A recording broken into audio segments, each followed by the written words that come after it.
Welcome to Salon G, popularly known as the freezer. Um, we actually asked for this room because we felt that we could know when you were alert, because if we saw your breath, we knew that you were still breathing and that type of thing. So it gives us an automatic response factor. I'm Mike Jacobs from Hamilton, New Jersey, and on my right is Buddy Weaver from San Diego, California, generally speaking. And the panel today is on phaser and how that really relates to being one of the tools in your toolbox. Phaser it's an acronym for formation, arrangement, thank you, sequence and relationship. And those four items are part and parcel. It's not, get it out of your mind that it's, oh, this is different than crams and this is different than chicken plucker or different than this. It is the process that we go through in the course of doing everything we do to resolve pattern sequencing and square dancing. When we call hash, we have to go through that routine every time. Even if you've either created a sequence and memorized it or sat down and written it, you've gone through that process. Because the only way of managing the material is to go through that process. And can I get a square? If you dance, you stay warmer.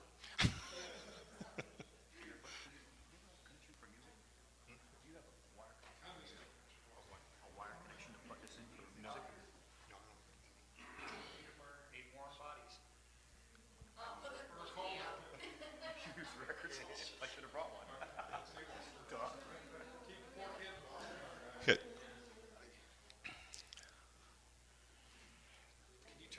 And if you... He's going to do hot hash for you. All the heads start through. Everybody double pass through. And everybody face in. Okay, we have a line of four facing, same sex together, and if you use chicken plucker, you still need to go through the process of phaser to be able to do it to resolve. Now, how? Well, by the very fact, number one, formation, is this a formation that we do chicken plucker from? No, chicken plucker is done from 8-chain through formations. So for now, folks, in each foursome, sweep a quarter to the left. Okay? So I've now put them into an 8-chain through formation, which is the formation you work chicken plucker from. Is the arrangement such that you can do chicken plucker from it? No, because we got one sex on the outside and one sex in the middle, so that situation has to be cured. Okay? The boy on the left and the girl you're facing box the net. So now we've at least changed the arrangement so that it is more of a situation where it's boy and girl together, but at the same time it's still half sashayed. Everybody box the net.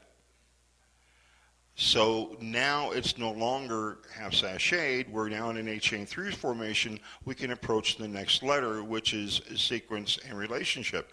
But sequence and relationship in chicken plucker revolve around two questions. Number one, is there a match? Well, three questions actually. Number one, is there a match couple? Is there a couple standing next to their partner? Okay, so then we don't have matched couples. Everybody flutter wheel. Do we have a matched couple with their partner? Where are they at? Are they outside or the inside? They're on the outside. So the only question you have to ask at this point in time in chicken plucker is, are they facing the corner? Are you facing your corner? No, you're on the other side of the street, which means you employ the last half of chicken plucker. Do a right and left through, dive through, and pass through, and there's the corner. So phaser is used in every single process of square dance calling. Even if you wrote this sequence ahead of time, you would still have gone to that process. You just wouldn't do it in front of anyone. And so memorizing means that you had to create some kind of situation ahead of time to do that. So it's part and parcel of every single situation we do in square dance calling. You have to go through that process in order to get from the static square setup to a resolve. All the part and parcel in between is organized and structured via phaser. So that's the basic principle. Square, you can sit down right now. Okay. But we'll need you again in the future, so stay warm.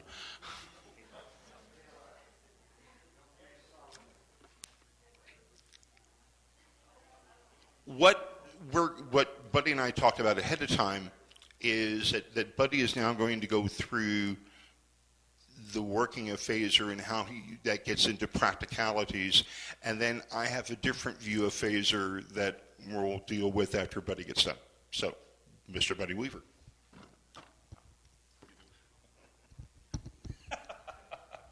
Thanks, Mike. Kind of in a nutshell, what we're going to talk about here, and it was an interesting term I heard used yesterday when we were over at one of these banquets, and somebody mentioned about square dance calling old school. And I thought, wow, old school. And I thought, that is an applicable term. Because when we came into square dance calling, when Mike and I, we've been at it for more than a few decades. And when we came into calling, a lot of it revolved around the pattern is memorized. Am I right? First tip we learned how to memorize. We memorized our whole dances in some cases. My father, who was an excellent caller in his own right, Dick Weaver, had told me, when you go into square dance calling, if you don't have time to memorize, you don't have time to be a caller. Sit down, let somebody else do it. Then we eventually graduated to modules, and then we graduated to the big one, sight calling. But now new school, that's old school. Now we talk new school. And a lot of folks have graduated directly into sight calling. And what happens is sight calling has evolved to some degree. Sight calling used to be a matter of sight resolution. Okay, we can move your square around. We're watching the hands. We're watching our timing. We want to keep the folks moving, but we want to use that sight ability to resolve the square. But now we've come to a new evolution in sight calling, where a lot of callers go up there with, I would say, operating off of sheer talent. They go up there without not a clue as to where we're going with this whole tip. But we're going to sight our way right through it. And they'll have a tendency to call to a particular square and wait for, let's say, a couple or a set of couples to arrive. And then think, what's next? Okay, now we have it. For example, you'll say square through. Pause. Swing through. Pause. Boys run. Okay, now what this has led to, in my opinion, is sight timing. We've lost a sense of true timing. Thank you, sir. It's a good record label, too. Whereas we know that a square through would take you 10 beats, and a swing through would take you 6 beats. So you say, well, naturally, if you say head square through, swing through, you've got 16 beats. But now we've got a sight timing type of criteria where we've got 20 beats to do the same set. It is generating a generation of dancers that can no longer transition smoothly from one call to the next call. It's not their fault. It's because we have somehow become so dependent upon sight calling. That's one part of sight calling, is lending itself to sight timing. The second thing is we've lost creativity. Because many sight callers tend to work off of grids, they see everything linear. We need to set up a line. We need to set up an 8-chain. We need to set up an ocean wave. We've lost the variety from calls like stars, because stars don't operate off of grids in general. We've lost a certain amount of that variety. It compounds itself a little bit later, which I'll get into. Part of what we're doing here today, according to your handout, is giving you something, if you're a sight caller, to provide entertainment, interesting material between those sight calling. So what we'll do here is, I'd like to get a square up here, and I'd like to show you a couple of things on how we could use variety to set up something like lines, boxes, and give you a few little get-outs, and making it interesting at that time, taking the same thing. Now I'm going to operate around the process. In the old days we used to call it theming. The idea of theming. Theming says simply we're going to revolve around one particular call. But also, I want to introduce you to a new concept. And it may be new to some, not necessarily new to others. Preparation. knowing what we're going to do before we actually get up and do it, and knowing exactly how many beats is going to take us to accomplish something. So I like to put music on, just because this is square dancing and not a square drill. Let's see, give me a moment here while we get this thing set up. I hope this turntable works.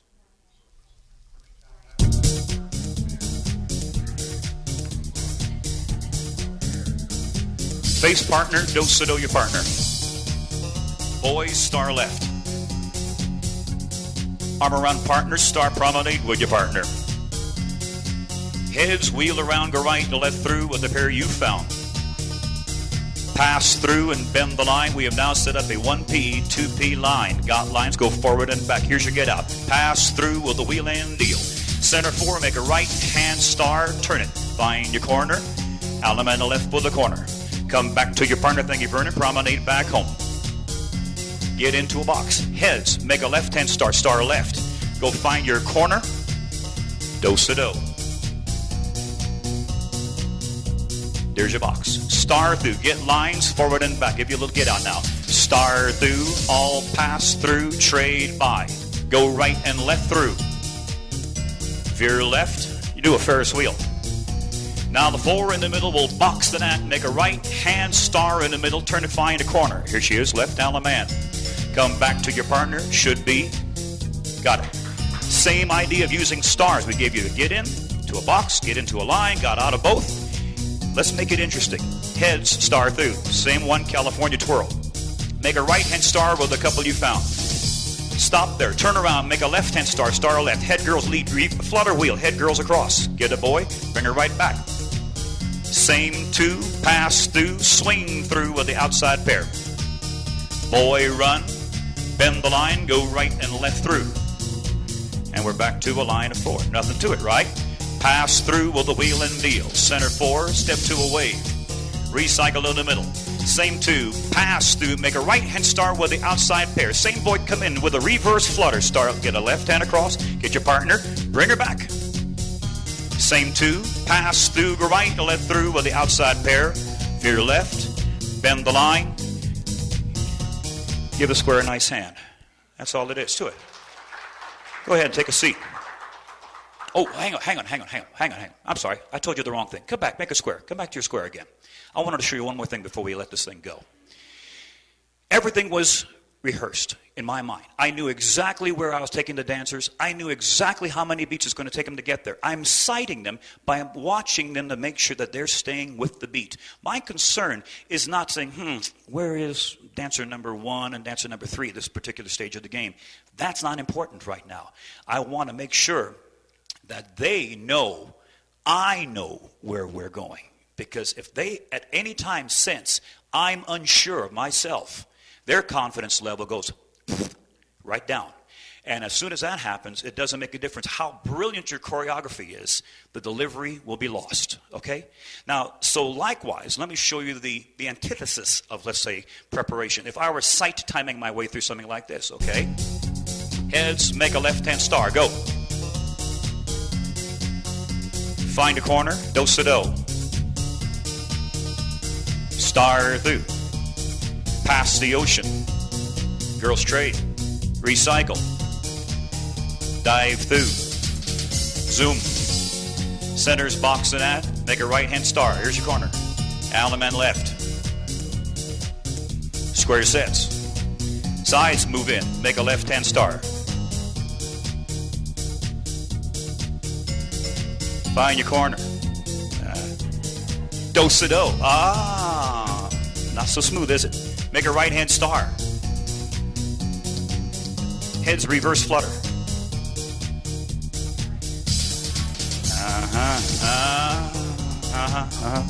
Now give him a hand. Let him go off the floor. Thank you very much.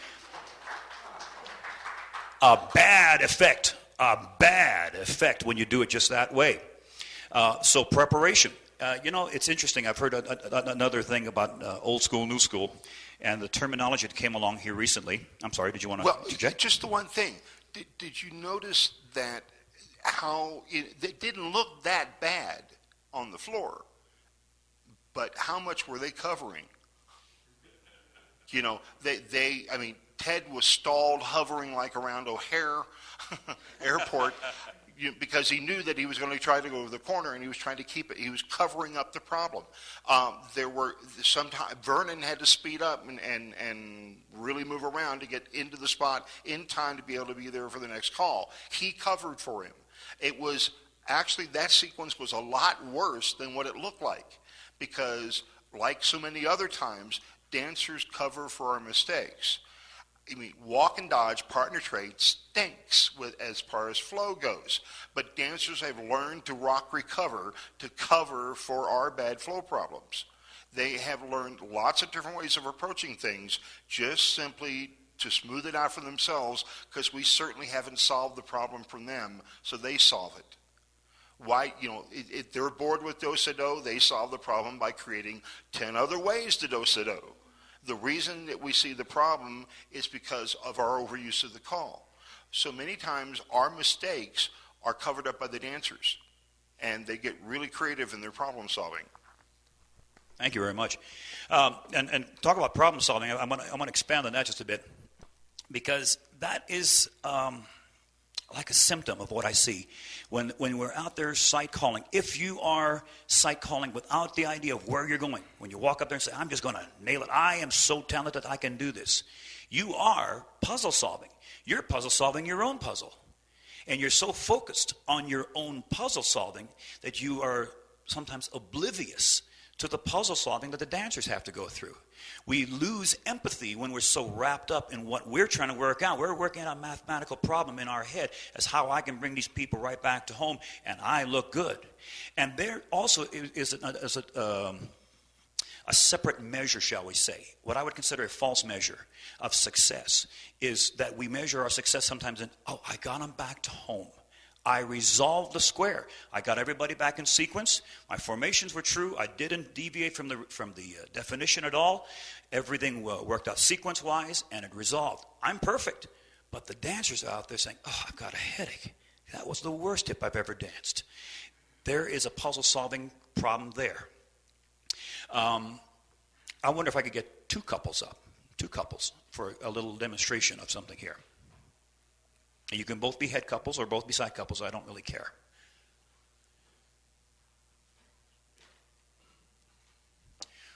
We talked. There you go. And you'll do your best to help them, won't you, Elmer? Okay. You see, I lost my place now, Elmer. Thank you very much. I know. I was going to talk about timing just for a minute, and the whole concept of sight timing and how we tend to lose it. The timing is usually sacrificed. That's the first thing to go out. And but in addition to that, sometimes we can say, well, wait a minute, I can time this thing just that right, because I'm going to look at my timing sheet and I can say, if I say head, square through, forehand, swing through, boys run, bend the line, wheel and deal. Hey, perfect timing. It works fine. It looks good on paper. But does it dance? And it won't dance. Not only is there bad flow, but the dancers will not like you for it. We can compound the problem by then taking what we're talking about here and making it too difficult. Now we're going to puzzle solve for the dancers. We're going to get them to puzzle solve too much. Example, heads past the ocean. Or same size. You know what I mean. Now pass the ocean and spread. Swing through.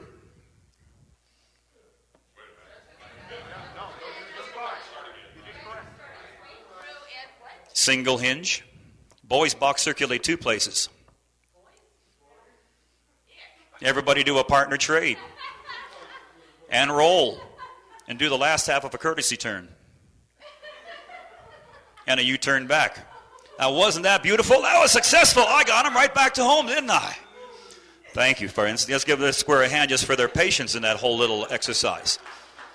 I wanted to do that to illustrate the point that sometimes we get so caught up in the puzzle-solving aspect of it that we don't realize that it doesn't flow. It's not enjoyable. We become puzzle solvers instead of entertainers. If I could, am I doing all right with time, sir?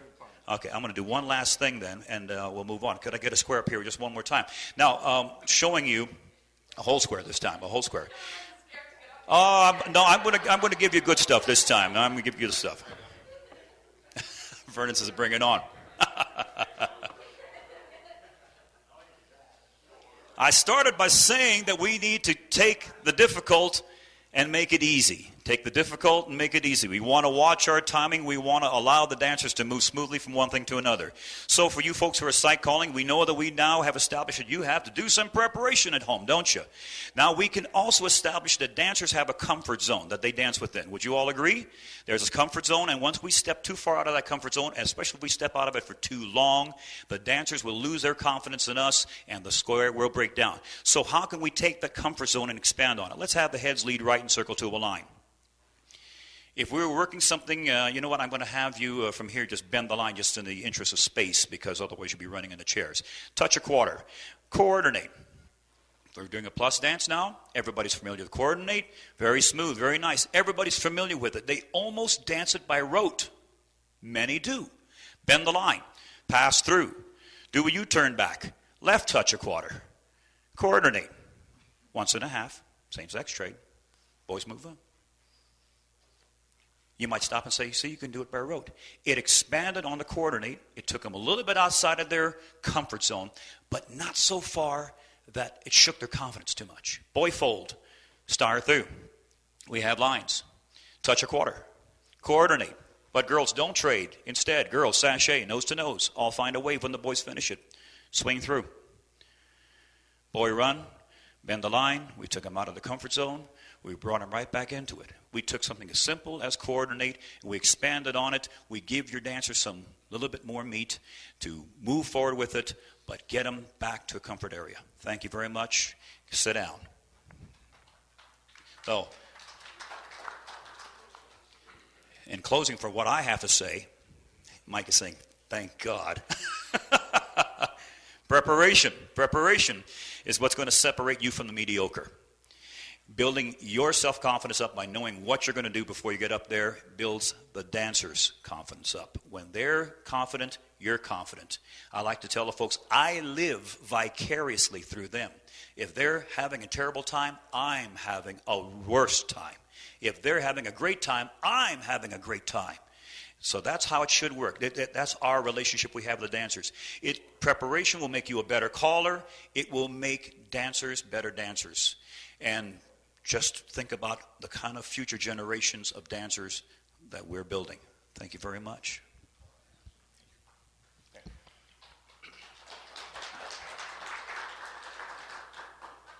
You know, when I said earlier I had some other comments about phaser to make, is I want to give you 4 other words to talk about as far as phaser goes.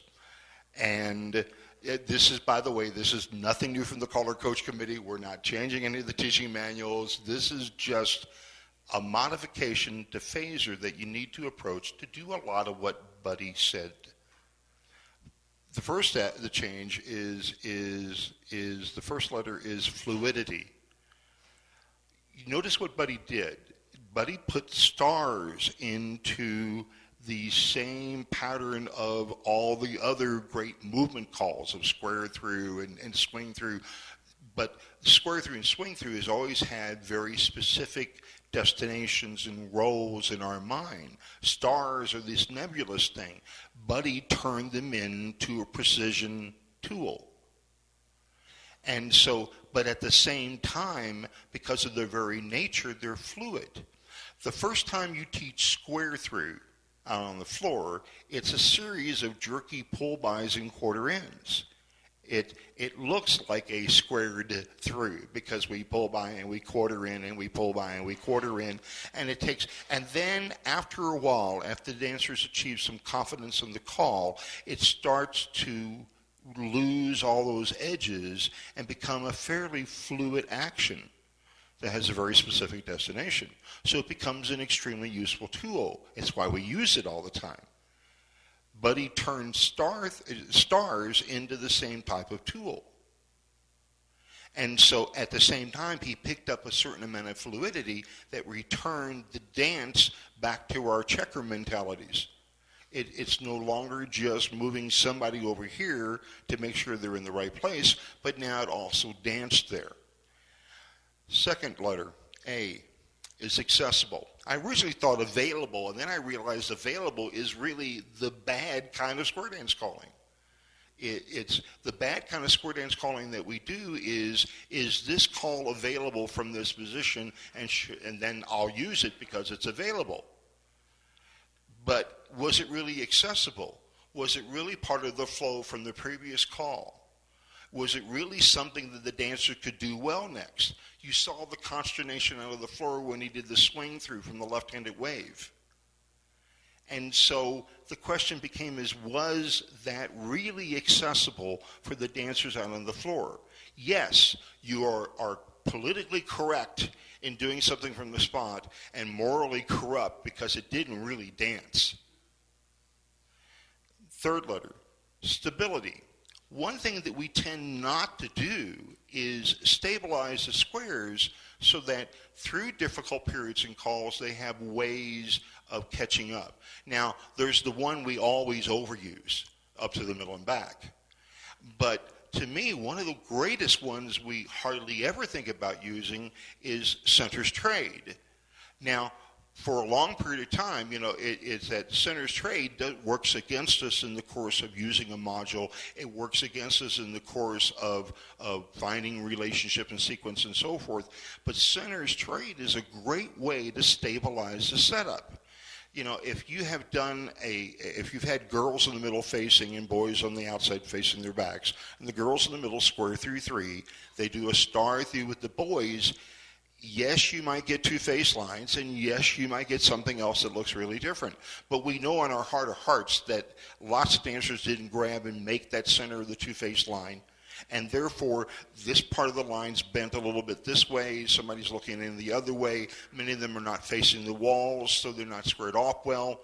You put the center's trade in. The ends have a chance to stabilize the setup. The centers are forced to grab hands. Suddenly, the setup's tight and it's not so far apart. Center's trade worked as a way of helping to stabilize the setup. Buddy did the same thing with the star in the middle into the do-sa-do. The star patterns were starting to destabilize the square. The do-sa-do allowed it to restabilize, and the square was back dancing smoothly again. Everything worked to stabilize that setup. Finally, replacing the R is reduce. We call too long sequences.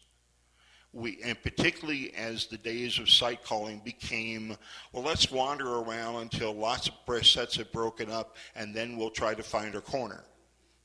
And that became the philosophy of sight calling. And that crises orientation to resolving is what leads to many squares being unsuccessful. Reduce the size of the sequence. What is your opinion on what the average length of a sequence should be? I'll repeat the question so it doesn't have to run through the microphone. Ed's question is what is my opinion on the length of a sequence? I pretty much, regardless of the level, run a sequence that averages between 14 to 17 calls. Okay? Now that can be longer if there are longer patterns in it. It would be shorter if obviously they're all star throughs, pass throughs, and bend the lines. But I find that length of sequence is of a sufficient length to be challenging to the dancer, and at the same time, not so long that square stamina becomes an issue. Most people, when you think about it, a singing call figure is 64 beats of music, okay? Let's say that the average call is 8 beats of music. Then that's 8 calls in that sequence. Can a square last long enough to do 2 singing call stanzas? I think so. Now, if it's something extremely hard, then obviously the sequence should be shorter to be more accessible. Obviously, if you've gotten into an intricate problem, sometimes you're maybe 17, maybe 18. I get really nervous when I start stretching it out, though, because I know I'm going to lose more people on the floor. But, let's go back to the print. A lot of guys say, well, they're all moving. What's the difference? Well, if Alum and left or right and left grand wasn't the destination, then why do we always look for cheers from the floor when they do an Alum and left or a right and left grand? Obviously, that's the carrot. Obviously, that's the gold at the end of the rainbow that they're looking for, if we look for that kind of response. Therefore, an end of a sequence should be something that occurs often enough for the dancers to have celebrated. Well, they can always make lines and get back into dancing. Yeah, but they never know they've done it right. You know, you've seen squares where the sequence is so long that squares have broken down, gotten back in, broken down, gotten back in, and then get upset at the end because they didn't get their corner and they think it's your mistake because they don't remember doing the mistakes earlier you've called so long in that sequence. I look at doing, if I do a 7-minute tip, then I probably will get 10 sequences in, which means they've had 10 times to get to the corner. They miss a sequence, they're right 90% of the time. If I call the same amount of time and only get 3 sequences done and they break down on one of them, then they've only danced 2/3 of the time and they've only gotten to celebrate twice. The length of sequence is a really crucial issue in our square dancing, and many of our attitudes in sight calling have lent themselves against them being successful. And the only way to get them successful is to reduce the length of the sequence. Yeah, may I?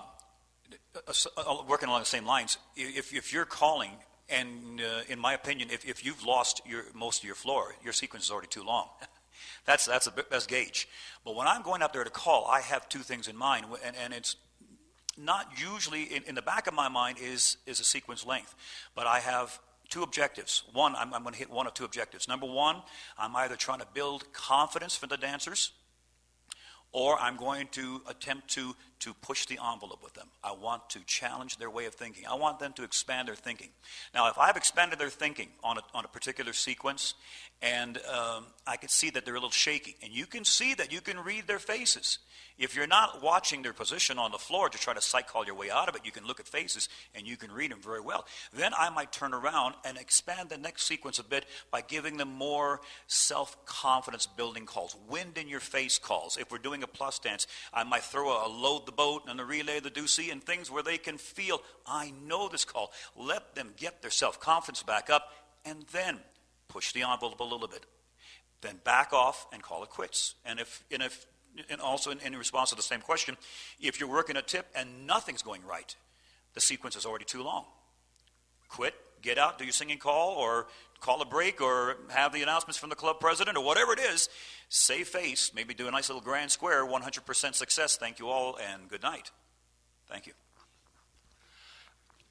How many of you have been calling long enough to remember some of the old McGregors and Windsors that had the 96 count figures or 80 count figures and so forth, and they were literally stamina contests. You know, as we get some of them were classic figures and they were wonderful things to dance in their time, but they also brought up an issue with simply the length of the figure, and if we're looking for dancer success, we don't necessarily have to turn everything into pablum, and we don't need to not be able to get into the stars like Buddy was using and so forth, but we need to make the sequence short enough so that we can get them started back over again. One of the prep things that you need to do in regard to lesson groups is prepare where you're going to teach the call from and know exactly how you're going to do it. One of the things I do is if I'm going to teach a particular call, then I look for what will return me to a spot, the same spot, quickly enough. And then secondly, to get into expansion of teaching the roles is how can I easily most change who's doing what? Like, for instance, it's an advanced call, but when I teach Motivate, the very simple way of doing it is you can return back to the same spot very quickly that you started to teach from. The way to vary it is just simply to add a right and left through to the process, and it changes everybody's role in doing the call. So you can automatically start, the biggest complaint you get from people on the floor is, well, I haven't been in that spot, I don't know how to do it. If you prepare ahead of time and to make that part of your teaching process, then you knew automatically, no, you've been through that spot before, you just don't remember it. And so you give them an opportunity to go through each role, each part of the call. But you can only do that with preparation ahead of time. And you need to do it in a way that is so simple and so quick that you can effectively do it, and more importantly, effectively remember it in the heat of battle. Is that you know that this is how I do it, to change it over and make it other people do things. And so I remember one of the best people doing that type of thing was Jerry Helt years ago. He was at a festival and teaching Relay the Deucey, which was a hot commodity at that point in time. And the first thing that Jerry did was put them in waves where there was one sex facing out, one sex facing in. And then the next time was with waves with the same sex adjacent. The very last destination in teaching Relay the Deucey for him was half sashayed waves. It was a wave where we'd already done the swing doing the boys and the girls on the outside, but because of the other two prior works, everybody had already been in the other spots, but there were some people dancing normal as well. So that it was introducing the concept of doing something different 4 people at a time instead of 8 people at a time. Half sachet was the last destination. So it's taking that kind of care and approach, which is, again, reducing the size of the problem. We need to reduce the length. We need to reduce the size of the problems. We need to reduce things so that dancers can find success. So fluidity, accessibility, stability, and reduction are my 4 phaser modifiers that also modify the basic idea of phaser when you're trying to call a dance. And it doesn't matter what methodology you're using. Modules fit into phaser just as well as anything else. And so it's a matter of making the decision what module you're putting in, which module you're putting out. And in fact, once you have gotten a control of your pattern choreography, it's really hard to tell what methodology you're using. If you effectively control it and do it well, it doesn't matter whether the cook was left-handed or right-handed.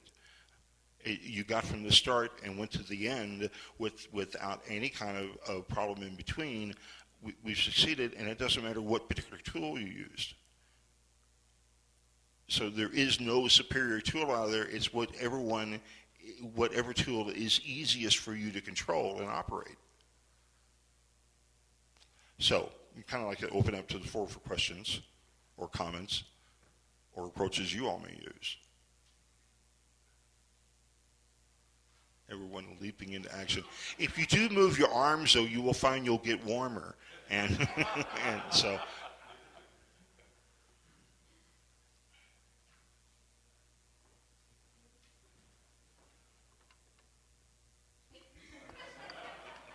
Can I raise my hand? Good.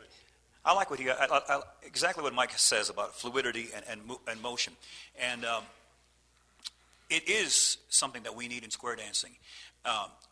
Here's another thought I want to plant with you. How many of you folks here have been dancing for, let's say, more than 15 years? Dancing more than 15 years. Dancing more than 20 years. Okay? Now, you fellows and ladies are jaded to a certain degree because you came in and you learned, let's say, if your home program and destination level is plus, you didn't learn it all at once in one sitting. You learned it over a process of years, and it was brought in as quarterly selections. And if you were dancing advanced, it's the same thing. I can remember when Mainstream first became a program, and our home club spent 6 months working our way up to Mainstream. We had to work our way up to Mainstream. When I first came out and did one of my first tips, I used recycle, and nobody knew what the heck recycle was. We take those little things for granted as callers now when we approach it. So we need to kind of reverse that picture when we go out as dancers and bear that same thing in mind when you're approaching, whether it's sight calling, and you're applying the fluidity of the call and having it move from one to another. Also bear in mind that a lot of these folks don't have that same confidence level that you may have. And you may look up there and say, well, I don't understand why they're not getting it. I've taught this call 6 times, and they should be able to move forward through it. Look at what else Mike said in here about, I think you said accessibility? I love that, accessibility. Look at what you've led into to get to that call as another way of accessibility. Because sometimes we have a tendency of saying, well, I need to arrive at, if we're doing motivate, okay? If you're doing a motivate to your dancers, you don't want to do a swing through, motivate. It's overflow. It's overkill for the center dancers. The accessibility to that call is limited now. And the same thing is applicable to everything. If you start working your way down the programs, you can look at it from that standpoint. And bear in mind that everybody's not going to have the same view of the calls that you do. So it's kind of like, again, empathy, putting yourselves in their shoes. And bear in mind what you have to use to lead up to it. And be careful when you're sight calling your way to it. Because if you are strictly sight, if you are operating on sheer talent, believe me, sometimes talent will let you down. You still got that sequence that you did, the one with the 2 couples? I do. Yeah, I would like, yeah. Can we get, would the same 4 volunteers like to hurt themselves again? I'm going to publish it. We're going to publish it on a new caller note service, as a matter of fact. Yeah, we need to get the 4 volunteers to dance, yeah. You know, that took me 2 minutes to write. So I can't be the only one who didn't volunteer. And some of the calls in this sequence were over exaggerations, but there's lots of mentality out there of, well, it's available, I get from here to there, what's the problem? And the problem is that we don't realize the problem solving the dancers have to go through to get to that spot. How big a font do you want? How about if you call it? There you go. Do you know what an out-of-body experience is like to call someone else's sequence? You know, it's really not your material, right? Heads past the ocean, yeah. Good. Yeah, unfortunately, that's what it says here. You know, good. So same for past the ocean and spread. Now they've gotten better at it. I mean, the first time they really had lots of problems with it, and the second time they went ahead and do it. But I don't think there's a learning curve here. Trade the wave. Okay. Pass the ocean and spread. I don't think it's ever going to get any better than this. I think it's inherently bad. Thank you. Yeah. It is. There is one aspect of, okay, let's do something difficult with the dancers, and we all expect them to have problems with it. All right. So after we expose them through walk them through, help them show how to solve the problem, there's times it's still going to look bad, which means there's something inherently wrong with the material. And I think that's true of this year. I've called this, okay, and so I'm guilty too. Good. Everybody trade the wave so we can at least do it legitimately. Good. Pass the ocean and spread. There's still a herky-jerkiness to it, and they knew what I was doing. I mean, I might as well got it written on the wall that I'm going to do this juxtaposition of calls, and they still couldn't smooth it out. Now, yes, I managed to change the walls that we're looking at and who they were adjacent to, and I changed handedness of the wave. So there was lots of neat things that happened, but is it worth the cost? No. Okay, good. Let me go into the pattern again. Everybody trade the wave. Okay. So, pass the ocean and spread and swing through. Well, they were more acceptable of that now. Good. Hint. God, Patty, you actually wrote this single hinge. Good. Actually, you have to do the girls' and boys box circulate twice. And they're still ducking. It is, there's so many inherent, if we do 10 more of these, I still don't think, boys circulate 4 times. Circle the wagon, circle the Actually, smoothing out a little bit, but it's still the girls still duck to avoid having being hit. Partner trade and roll. And you, That's not what you wrote here. You got partner trade and turn to face out. oh, that's even better. Oh, I like that better. Partner trade and turn to face out. Oh, that's beautiful. Yeah. And then do the last half of right and left through.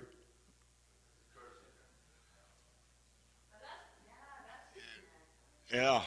And so, yeah, the courtesy turn looks wonderful, and there's no problem. The problem with the courtesy turn, but disguising it is that. It's like doing the last fourth of spin chain through. and it's nobody thinks of the calls that way. And when you created the question, you had the luxury of sitting down, looking at either a computer screen or checkers in front of you or whatever, intellectualizing it. They're asked to play on the run. And so, yeah, the game is always set in our hands. We control it, and, we can crash the floor at any point in time, and that's a loser's game. The winner's game is finding them some way to get through this stuff so that it's not pablum, that it's interesting, and at the same time accessible and solvable. In defense of in defense of my own bad choreography. Yeah. No, actually, I want to show you something. Let's have you four do a pass the ocean. Go ahead, pass the ocean. Step through, face in, step to a left-hand wave. Boys start, swing through, right, then left. Single hinge. Everybody do a box circulate, go. Everybody do a partner trade, roll to face, pass through, courtesy turn. We use many of the same nuggets that were in there, except that it was put together in something that is actually doable. The first and the original piece of bad choreography was done bad, but guess what? I've seen callers use that stuff. Go out to a national convention sometime and walk into halls and sit there and listen. And it's not because it's all legitimate. You could take it apart. If you put it onto any one of your computer programs that does choreography, it'll say that's legitimate, it's perfect. And in fact, if I were to sit down with a timing list, I could just write down bam, bam, bam, and I'll just call it the timing. You will probably be about the third call when I'm done, but it's all legitimate. So the point is, there are nuggets in there, but you have to take it apart, and you have to take it and say, what's going to really work with it? Now, thank you very much. Can we have a hand for our 4 young people? Did you want me to print it up for you? No, I have it memorized now. My fear is I'm going to be waking up in the middle of the night thinking of this sequence.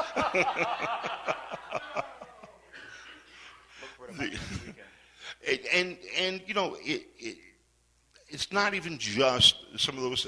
The philosophy of what's available comes up all the time. You watch it the first time you hear dive through split center square through 3 and everybody touch quarter.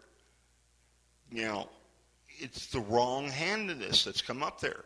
But you have callers on a mindset of, I've got to have this to do this next, and therefore they do that without thinking of the consequences from the previous call. Too often, one of the traps in modular calling is that you got to make sure that the edge of one module matches up against the edge of the other module. Perhaps if you look at the modules as pieces of the puzzle, it's you don't force, well, maybe somebody else does besides me, you don't force a piece into a spot that it doesn't really work into. But we take pieces of the puzzle and we match them up, and which we try to force them into places they don't work. And so the edge of one module has to match up well with the edge of the next module. If you get too much thinking of I've got this clump and then this clump and then this clump, is that you got to make sure those clumps blend together well so that they merge into some flow pattern. And so as opposed to them just simply being, I have a module equivalent for touch a quarter and a module equivalent for this and a module equivalent for that. And you got to make sure those match together. Otherwise, it is just as jerky as bad sight calling, where you don't know where the next call lands and you have to wait to see where the dancers land to figure out what you're going to call next. And all of that comes with lack of preparation time, which goes back to what your dad said. Absolutely. And not only that, but I mentioned earlier about sight timing, and I want to give credit where credit is due. That's Jerry Helt. Jerry had mentioned to me about, I love that term, sight timing. And believe me, it's highly applicable. And I've analyzed this, and I'm known, how many of you callers have ever been out to a dance and you just walked off the floor and you've just done your best tip? You just did your best tip. And somebody said, oh, God, that was fast. Oh, God, that was fast. And, you know, and many of us old school callers, we experience that, don't we? Right, Flip? Wake up. We experienced that. It was fast. But you know what? The problem is that it really wasn't fast. It was just timed out to move you from one call to the next, flowing smoothly. But the dancers aren't used to it, and it's not their fault. Hang on, just because I want to say one thing. What I've seen in dance practice, and as somebody who teaches classes, taught classes for 29 years, is one thing to teach the call, and it's another thing to dance it. Those two are not necessarily the same thing. And I will always use the analogy. If you take a ballroom dance lesson and the instructor teaches you how to do a box or whatever that step is, and you do the next step, do you do one step, stop, and then proceed to the next step? No. You don't ballroom dance that way. That's right. The line dancers don't dance that way, not on purpose. Well, anyway, okay. So why then do we expect square dancers to dance that way? Why then do we call a dance that way? Because what happens is when you're doing a particular call, let's say you're doing a head square through, if you look at a dancer from the sideways motion, his shoulders are out ahead of his hips, his or her hips, and they're up there. They're ready. They're primed. They're ready for the next call. You pause. Here's what happens. They fall to an at-ease position. They just fall back on their heels. And if you experience dancers, if you watch dancers who dance that a lot, you'll probably find a caller who calls it that way. Square through. Stop. Fall back to at ease. Right and left through. Dance. Stop. Fall back to at ease. And the dancers never master the flow. And I feel bad for the dancers. And it's not because a caller is sitting there saying, I don't care. Maybe because a caller just didn't get that message. Maybe just doesn't understand it. Maybe he's too wrapped up in sight calling. Don Beck, question? Absolutely. Don Beck has hopefully got picked up on the tape. You want to come up here and repeat it? I thought I was projecting. Is the tape if you want to? You're on the tape. I think we got it. Yeah. But point well taken. You know, the body in motion stays in motion, and if your dancers are doing a lot of stop go action, they're going to get tired. And how do you know they're getting tired? Well, watch them. They'll leave after the second or third tip. You know, you just did your most brilliant choreography, but they're leaving. Why are they leaving so soon? Well, it must be the refreshments. Well, maybe not. Well, they always leave at 8 o'clock. You know, the dance starts at 7:45, but they always leave at 8 o'clock. No, maybe not. And like Don says, when they stay to the very end, and they're thrilled to be there, and they're saying, as fast as dance, but they're enjoying it. This wireless microphone is not working, Daryl, so you may have to come on up here and use the mic. If you don't mind, please, Daryl Clendenin.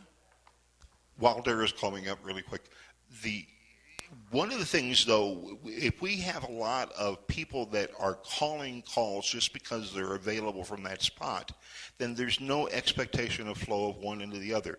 There's no dancer expectation of what the next call is going to be. Is how can we expect them to blend it all together when we can't? And so as a result, you got dancers that have to be prepared to go in any direction from any given spot. Well, no wonder they're on the back of their heels because they don't want to get caught leaning the wrong way. If we don't call with flow, they've got no way to expect that where their bodies are going to go next. And that's why they look bad. Part of the problem is a delivery problem as well. Most of our movements take 2 beats to say, to deliver. I mean, swing through, pass through, touch a quarter, trade by, wheel and deal, flutter wheel, Ferris wheel, pass the ocean, 1, 2, 1, 2. And we get into kind of a habit of delivering in 2 and waiting 2. Pass through, wait 2. Trade by, wait 2. Star through, wait 2. Well, the actual dance timing doesn't take that usually. So it's a habit thing in the delivery. You want to watch that. Good point. And if I could go back to one other thing here, when we were doing that stars, to tie into just exactly what Daryl said, if you're doing something out of the ordinary, that you know the dancers are not going to, will be out of their comfort zone. If you're saying heads make a left-hand star, turn it to your corner, you've got to know when to deliver that next call. You don't want to just lump it out there. Head star left to your corner. You'll dump the floor. In many cases, the dancers will stay there. What does he mean? What does he mean? Now, if you say heads step in and you buy the CD, you'll hear it on there. Heads make a left-hand star, turn it. Find your corner. There's a little hesitation there. There's your 2-beat hesitation. I want them to get into one. Then I want to tell them where I want them to go next. And I want to be ahead of them. And I want them to know that I know where they're going because I have this big masterpiece in mind. And I want them to experience it and see exactly as I see that masterpiece. And this was where you have to stay ahead of the dancers. But that only comes from knowing how many beats, and it goes back to timing. If your timing is off, if you don't know what the timing is, it doesn't make a difference. The delivery will be off. Any other comments from the floor? Well, Flip, come up and share it, please. Come on, Flip. It's actually warmer in the back. They're holding up numbers. You use a different microphone every time. Yes. How you doing? That's the chief's microphone. Enjoyed this very much. Jerry Hell's name's been brought up a couple of times. I thought a pretty good story that Dave Taylor related to me. Said he was calling he saw Jerry Hell kind of walk up on a stage. Behind him there's 2 or 3 other people up there around dancers and what else. So Jerry handed him a piece of paper and he looked on there, pretty good figure. Of course, Jerry was a great choreographer, still is. And so he called it, man, it was pretty good. About the time he got through calling it, he had him with nothing. Called in, about 5 of them.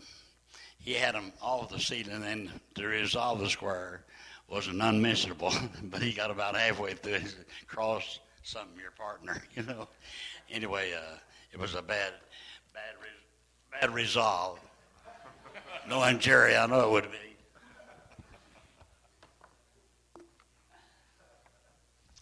Thank you all for attending. Hope you enjoyed it, and we'll see you around the rest of the convention. Thank you.